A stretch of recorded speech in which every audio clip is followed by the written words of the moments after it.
Барлықтарыңызға қайырлы күн. Кішкентай жастан студиядағы тіс жарып шығу жөнінде ақпаратпен бөліскім келеді. Мені қолдап, каналға жазылып, лайк басып кетуіңізді сұраймын. Алғаш рет тіс көбінесе балада 6 айынан бастап шығады, бірақ кей балаларда 4 айдан бастап шығуы да мүмкін, ал кейбір балаларда 2,5 айынан бастап шығуы да мүмкін. Тіс шығуының басты белгілері мазасыздану, температура көтерілуі, мұрыннан түсті су ағу, жалпы тұмау секілді көрініс береді. Менің баламда да тура солай көрініс берген болатын.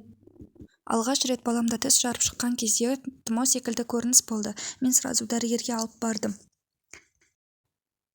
Тіс шығу бала үшін де, ана үшін де ең маңызды кезең. Сол себепті жылылығыңызды баладан аямаңыз. Балаңызға мейлінше қамқор болыңыз. Сіздің құшағыңыз оны жұбатады. Тіс шыққан балада сонымен қатар іш өтеді, бұл кезде дәрігермен кеңесіңіз.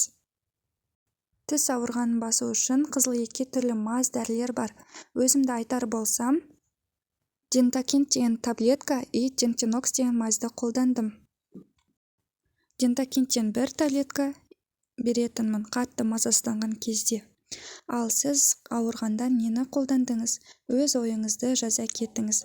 Назарыңызға рахмет.